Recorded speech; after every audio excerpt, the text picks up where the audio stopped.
Sunray fabric looks beautiful, but sewing it the wrong way can completely ruin the pleats. In today's tutorial, you'll learn how to achieve a neat, firm, elastic waistband on a Sunray pleated skirt without losing your pleats. I'll also be showing you how to cut and sew this trendy long pleated skirt using Sunray fabric, also known as an accordion pleated skirt. This skirt is elegant, flowy, and versatile, making it perfect for casual wear, church outfits, and special occasions. Please note that a pleated sunray skirt can be made in two styles: a straight but gathered version like the one I'm making in this tutorial, or a flared version like the one currently showing on your screen. Hello beautiful people, welcome back to Easy Sewing with TAIC. If you're new here and you love sewing, I am Taiwo and I'm so glad that you stopped by. You would love it here, you're in the right place. So go ahead and subscribe, like, comment, and let's go together.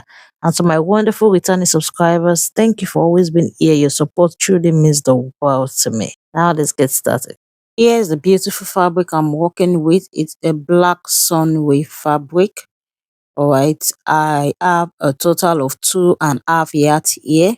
If I'm to make this style again in another color, I would work with 3 yards. Okay, so if you want yours more fuller, if you are like the same size, then you can use 3 yards, but I made use of 2.5 yards for this particular style.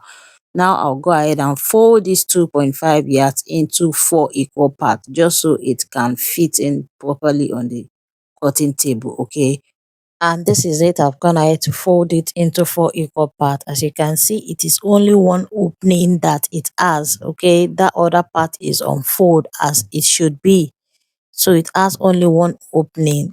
Note that this skirt will have only one joining, and that is the part that is opened. We would close it up later when we get to the sewing machine. All right, there's no point opening it up at the two sides. It's not like we're adding a pocket or anything. So this is how it would be. Only one side would have a joining.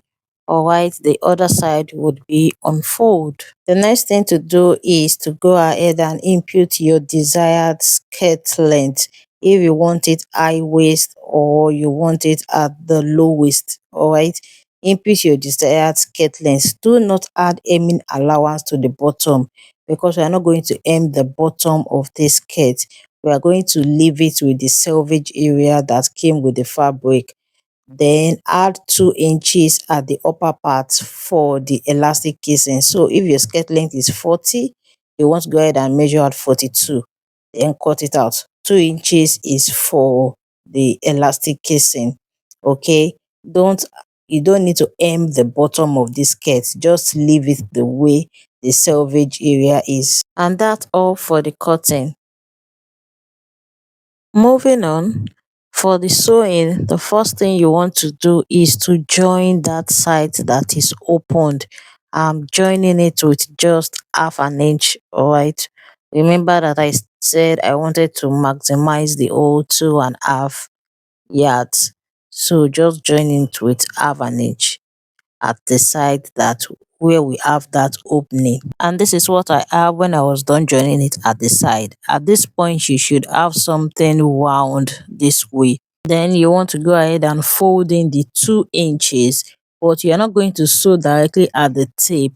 I started sewing 1/2 inch away, because I was supposed to weave this upper part before sewing. All right, but because I'm in a rush and I just want to film this, so that is why I left that 1/2 inches. I would be weaving this later, so I just went ahead to sew using 1.5 inch. That is for my elastic casing. You can even make the elastic casing 1.2 inches. The next time I'll be making this skirt in another color, I'll be making use of 1.2 inches for the elastic casing. Moving on, I stopped sewing 1.5 inches away from where I started. Alright, creating an opening for the elastic to pass through. Can you see this opening? Yes, you need to leave it so that your elastic can pass through, and once you are done passing in your elastic, I'll come back to close it up. So this, I'm working with a wide 1 inch wide elastic, and I subtracted 5 inches from my original waist measurement, and that is the length of the elastic that I'm working with. Now I have successfully passed in the elastic, and you can see how neat and firm it is. So this lace, I will just weave it once I'm done with this tutorial. Now it's time to secure the elastic to make sure that it doesn't pull off. The first thing I do to secure my elastic is to join it together and sew it this way. Afterwards, I went ahead and flipped the allowance to the side and I sew on it again. This is just to make sure that I have like a two-factor authentication going on there. So I'm sewing it twice. And this is what I have when I was done. The elastic will not pull if you sew it this way. I've been using this for years and it works perfectly. Now, after passing in the elastic, ensure that you distribute it evenly along the elastic casing that we have. Then go ahead and close off the space that was left, the 1.5 inches. Just go ahead and close it off this way like you can see me do in the video. And that is it, guys. The beautiful skirt is ready. This is the hem and this is how it looks like, and that is how I'll be leaving it. I will not bother folding it like I said earlier. Thank you for sticking with me to the end. I hope you enjoyed creating this outfit. If you found the tutorial helpful, please like this video, share your thoughts in the comments. I love seeing your creations as well, so feel free to tag me and don't forget to subscribe. Up until next time, keep creating and keep believing in your skills. See you in the next video. Bye.